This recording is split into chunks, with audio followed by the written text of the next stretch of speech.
The war will come when you open up to the idea that there is a God. He knows your name. He wants to talk to you about His plan for your life. Immediately, listen. I can cause a war in just a few words. You have to do God's will. Now, many of you have an idea what God's will is. And when I say that, it jabs at you a little bit because you're doing something else. Not necessarily sinful, but you're just having a life. You know, I got a job and a wife and a kids and a house. But somewhere in your mind, you know that God said you were called to be a missionary. You're probably here this morning. And you gave up on that and decided it probably wasn't God years ago why? Because you couldn't see a way to do it. Because your mind couldn't figure it out. So your mind decided, well, we'll give up. Guess who didn't give up? God never gave up. God never changed His mind. God doesn't guess at your future. He knows your future. And, you know, you may be like Moses, who at 40 years old felt like he was called to be the deliverer of the people, ended up killing one guy and running for his life, hiding out in the wilderness for 40 years, getting married, having kids, being a shepherd, and gave up with the entire idea of ever being the deliverer. And then one day, 40 years after he'd completely given up on all that he thought God said when he was young, he sees the burning bush. What's the burning bush? Well, that's God's wake-up call for some of you. You may have thought at 40 years old you could run from God's will and get away with it. Same God, same God. See, you're dealing with the same God that Abraham dealt with. You're dealing with the same God that Moses dealt with. You're dealing with the same God that Paul and all the apostles. The God represented in the Word of God never changes. He's no respecter of persons. In your mind, there's something else that never changes. I always want to say, you know, we read out of Hebrews 13, there's a verse that says that Jesus is the same yesterday, today, and forever. And I say, so are men and women. So are men and women. So is humanity. Because we as broken humanity want to know everything that's going on. The thing that drives us nuts more than anything else is not knowing exactly what we're going to do. And that's the very thing that God pulls us into. And so we try to figure our life out. We try to figure our life out. I'm a counselor. Mike here that speaks here often is a counselor. Raise your hand, Mike. Mike has a counseling center down in Prineville, and it's getting more and more busy. It's also training counselors because I think I can say this publicly. I believe that Prineville is one of the most needy places in Central Oregon. I've been there several times. I've spoken there. And it's just a spiritual wasteland. There are more Christians that don't go to church in that town on any given Sunday than do. And the reason is they're wounded. They're hurting, like many of you. They're wounded. They're limping. They're the living dead. They know Jesus. They can't get over the pain of whatever's going on.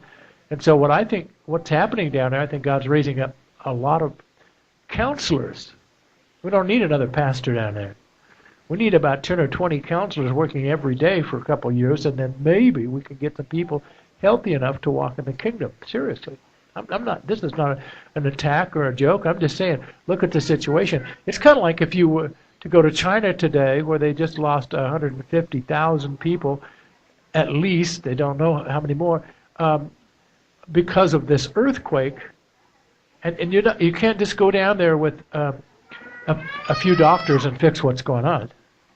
Their country has to be rebuilt. This is a special needs opportunity. And in the spirit, God doesn't just say, well, let's start another little church down in Prineville, or let's start another little church over here in Bend. But the mind, let me get, why am I bringing that up? Because your mind will, the answer to everybody's problem when they see a few people that are needy is build another church.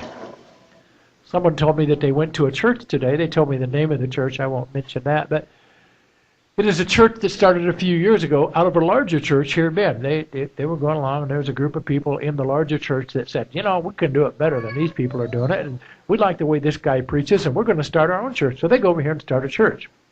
And it's doing pretty good. It gets up around 200 or 300. I don't know. I heard at one time around maybe 400 to 600 people.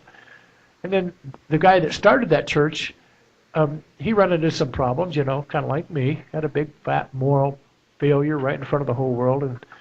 And they did the same thing to him they do to me. They kick you out. I mean, don't ever come back. Move out of town. They actually said, we'd really like it if you just left town. We want to forget that you were ever here. Don't bother me with the facts that you led many of us to Jesus. We don't want to. Don't bring up the issues that you have fed us spiritually for 6 or 8 years and that we have grown and thousands of people have been saved. We don't care about because you had a failure. You know, your failure is bigger than all of those. Never mind, I don't want to get. But after he left in shame, that group then decided that they would go on without him. But inside that group, there was another little group that said, well, we don't like it now, and it's not like it used to be, and we're going to leave. So now they started a church. So the answer to every problem is start another church where you don't have these bad people in it. You know, these people are just wrong, so we'll go over here and start another church. I wonder how long it'll be before they figure out that some of the people that went with them were also wrong. Now, the Baptists do this. I love the Baptists. My mother's here today. She's a lady with the hair whiter than mine, the only one here. No. Her and Mike, but her brother John was a Baptist preacher in Holly Springs, Mississippi for 40 years. My uncle, John the Baptist, you know. Really great guy, loved him, loved the Lord. But the Baptists came up with this idea 200 or 300 years ago called pure doctrine. Pure doctrine. Can you imagine such a thing? They had pure doctrine. If you didn't agree with their doctrine, you couldn't be a part of their church. Well, pretty soon enough of them wouldn't agree, so they'd start. There are 400 different Baptist denominations in America today and in the world because of the idea of pure doctrine. I grew up around a lot of this. My mother could not. I grew up in a lot of discussions, listening to my dad, my grandfather, my uncles, you know, Assembly of God, Baptist, different stuff. And what I figured out, even young, probably as a teenager, is that, you know, when we all get to heaven, we're going to find out that we were all wrong and that we were all right. We were all right about some of it, and we were all wrong about some of it. You know, so get what you've got and hold on to it. And my idea is, if you've got a little bit, look at it real hard and hold on to it. And if God wants to change you, he will change you. Because it's not about you, it's about him. Your mind is at war with what your spirit is trying to feed it. And God is speaking to your spirit. It says in the book of 1 Thessalonians chapter 5, I think about verse 22. You'll find it if you get that close. It says, may the very God of peace sanctify you. That means set you apart, do a good work in you, spirit, soul, and body. And that's how it starts. He'll speak to your spirit, usually through the Word, or through the Bible, or through somebody teaching or sharing.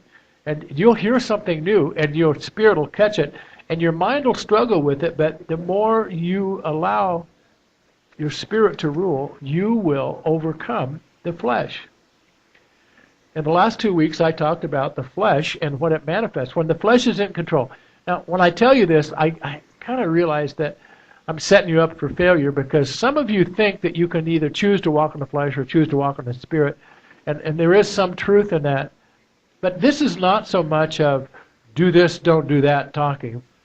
Because if I'm just teaching you, don't walk in the flesh, walk in the spirit, and if I teach you that that's some kind of a lifestyle, I can take you right back into religious behavior, where you, out of your natural mind, are trying to overcome the flesh, and the flesh produces these things. This is what the works of the flesh are manifest, which are these: adultery, fornication, uncleanness, lasciviousness, idolatry, witchcraft, emulation, variance, strife, sedition. Way down it says murder, drunkenness, all those things. They come, listen, I believe that's there to tell you, this is a good indication that you're not walking in the Spirit if these things are happening in your life. Just so you can examine your life a little bit, and you can say, you know, I'm not sure that I'm walking in the Spirit because I have a real crop of these things going on. I don't want to leave it where we just talk about walking in the flesh. So, I mean, yeah, I want to look at what it means to walk in the Spirit. So, in the 5th chapter of Galatians,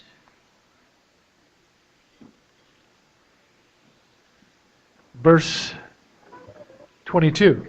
Now, we just ended up, let me say this again, because the works of the flesh include, like verse 21, envy,